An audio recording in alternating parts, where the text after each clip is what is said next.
मैं डॉक्टर विकास मलिक, कृषि वैज्ञानिक।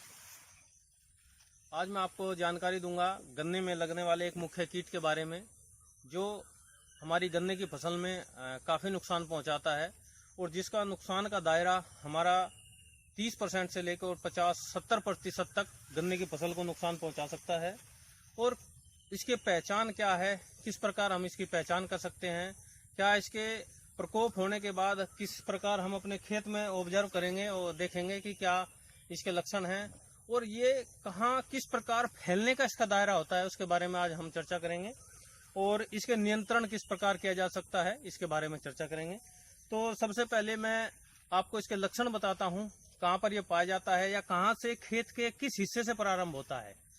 ज्यादातर जो हमारा गन्ने का खेत है उसके बाहरी हिस्से से, किसी भी कोने से या पेड़ के पास, जैसे हमारे पास ये पीछे आप देख पा रहे हैं, ये हमारा पेड़ है, ये छायादार स्थान है, इसके पास ये यहाँ पर शुरू में प्रारंभ होता है। यहाँ से इसके क्षेत्र में ये प्रारंभ होगा, पेड़ के पास किसी, या हमारे द्वारा जो गोबर की खाद डाली जाती है किसी भी खेत के कोने में, वहां से प्रारंभ होता है मिलीबग।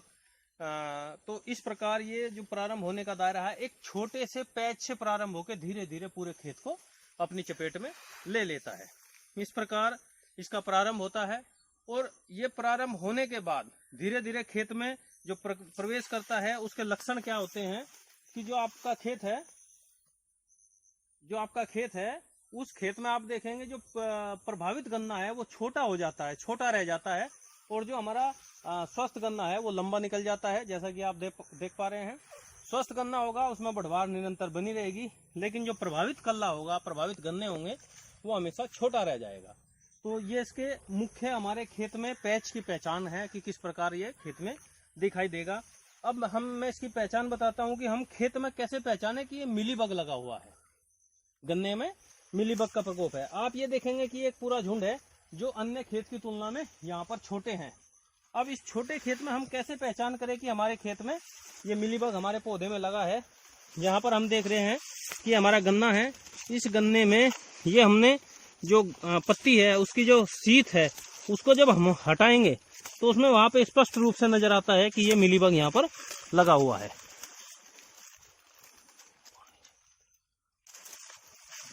ये यहाँ पर ये जो हमारा मिलीबग है, ये यहाँ से गन्ने के तने का रस चूस जाता है, जिस कारण से हमारी जो पोरियों की जो लंबाई होनी थी वो नहीं हो पाती है और वो वहीं पर उसकी बढ़वार रुक जाती है।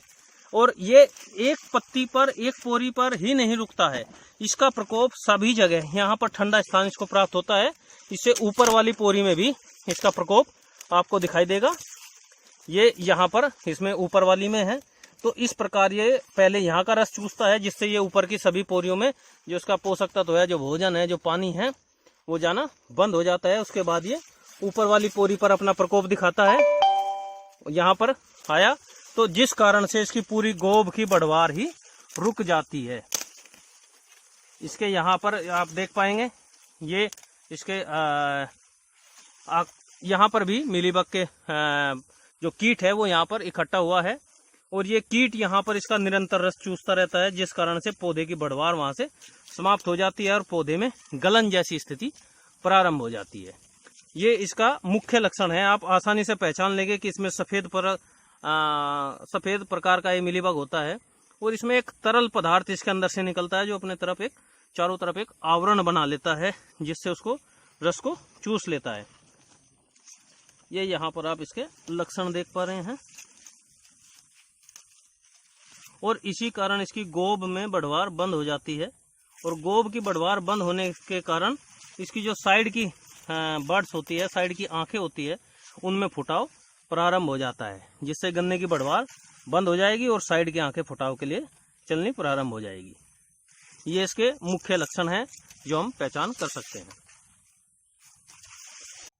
तो इसका नियंत्रण किस प्रकार किया जा सकता है, ये गन्ने का मुख्य कीट है जो हमारे यहाँ पर गन्ने में बहुत ज़्यादा प्रभावित करने लगा है। इसके नियंत्रण के लिए आपके पास जो रासायनिक उपचार है, वो इसके लिए आप इमिडाक्लोप्रिड नामक एक दवाई आती है, रसायन आता है, उसका आप इस्तेमाल करें। 2 लीटर पानी में 1 ml दवाई का घोल बनाकर गन्ने पर इसका स्प्रे किया जा सकता है, फोलियर स्प्रे किया जा सकता है।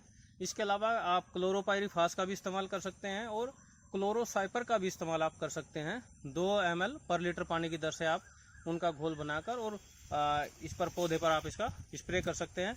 और प्रयास करें जो हमारी गन्ने की गोब है और साइड की पत्तियां हैं, जो लीफ शीथ होती है, इसके अंदर वो दवाई का घोल अवश्य पहुंचे, ताकि जहां पर हमारा मिलीबग के कीट बैठा हुआ है वहां तक उस घोल का स्प्रे, वहां तक वो दवाई वहां तक उसका पहुंच जाए, ताकि हमारी गोब दोबारा से स्वस्थ होकर दोबारा से निकलने की स्थिति में आ सके। तो इस प्रकार हम इस मिलीबग कीट का नियंत्रण भी कर सकते हैं और इसकी पहचान भी कर सकते हैं कि किस प्रकार ये हमारे खेत में प्रकोप करता है और क्या इसके पहचान है और किस प्रकार ये उसका नियंत्रण कर सकते हैं हम।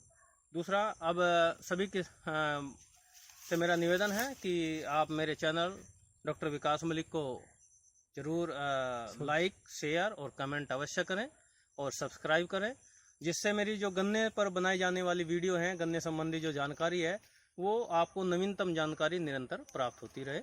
धन्यवाद।